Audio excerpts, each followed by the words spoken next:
It lies in ambush in a place where insects frequently pass. Its sharp eyes make out the slightest movement.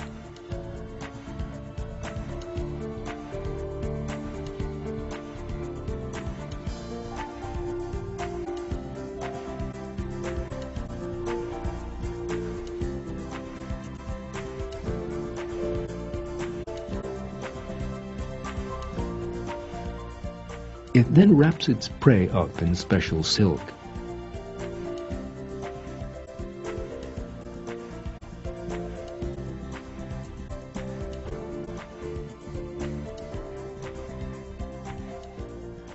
The spider catches more than one victim in a night and weaves a separate web for each one. This web is a real wonder of design. The prey has no chance to escape.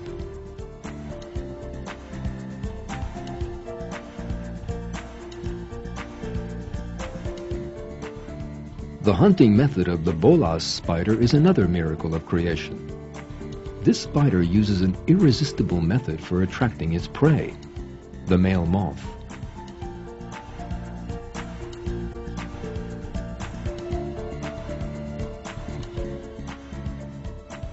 Again, it produces a thread that is stronger than steel inside its body.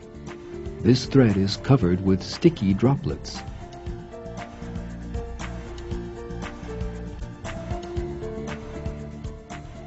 It then dangles the thread from a tree as if it were a fishing rod,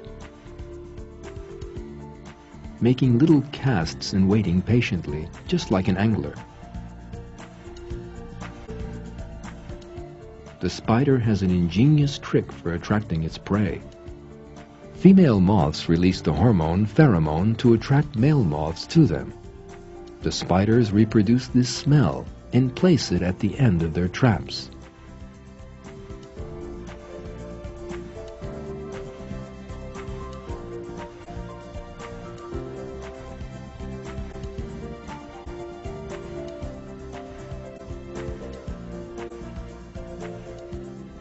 The male moth cannot resist the trap.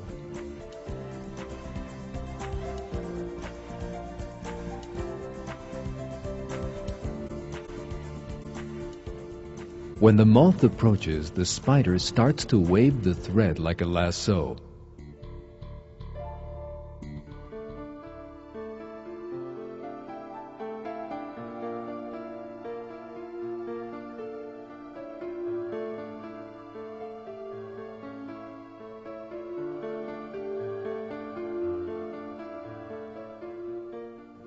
And the plan has worked.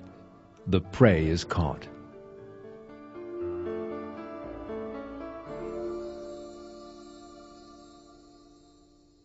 On the screen, you can now see the chemical formula of the pheromone given off by female moths. The substance has a distinct chemical formula and is only to be found in female moths. We would have to go through a number of stages in an advanced chemical laboratory if we wanted to reproduce the same chemical. If we imagine the spider uses its own intelligence to reproduce this hormone, then it would have to follow the same path. It would first have to find a female moth and learn how it attracts male moths. It would then have to take a sample of the pheromone from the female moth. It would have to study it,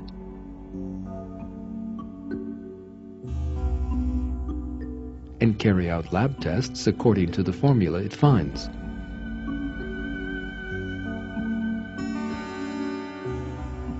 Then it would have to attach the resulting chemical to the end of its lasso.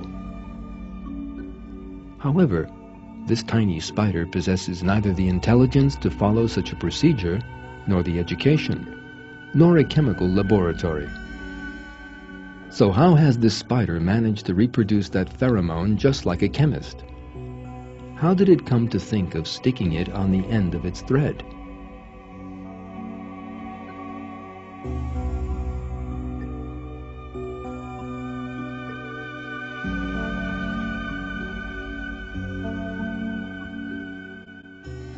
Such questions lead us to an evident truth.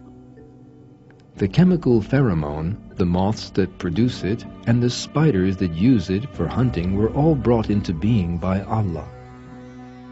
These examples once again reveal the art of creation of Allah, Lord of the entire universe and of all living things in it.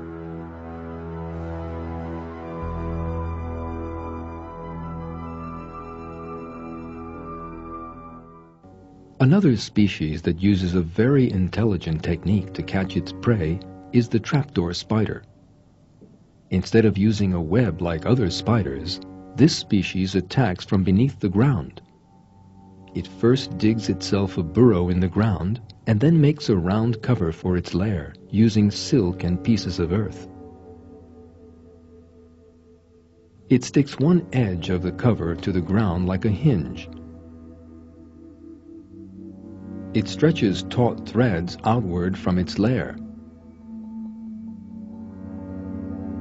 and then camouflages the threads and the entrance to its lair with earth or leaves. Thanks to this system, it can feel the smallest vibration outside its lair and head straight for the source of it. The trap is now ready.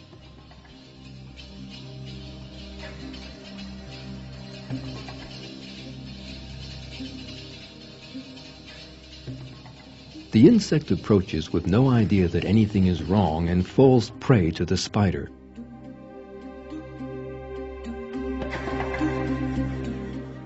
Here an ant is confidently walking over flowers.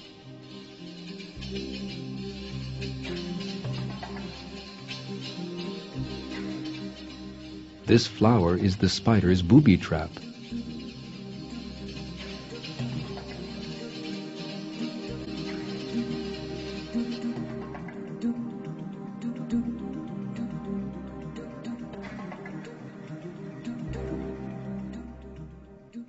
But how could a spider with no power of thought and reasoning have had the idea of preparing a trap and then installing an early warning system outside it?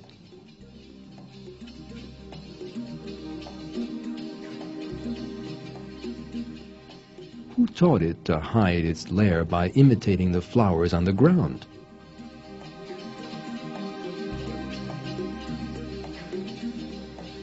And what is even more interesting is the fact that every spider born knows its own species' hunting technique.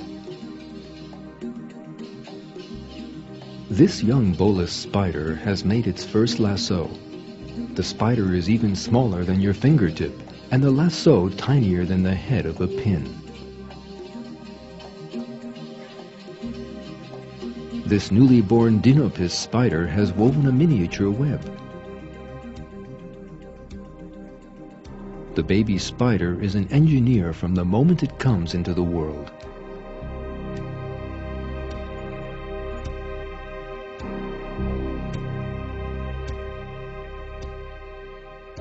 The presence of a number of young in a small area can lead to small hitches. But eventually everything starts to function like clockwork.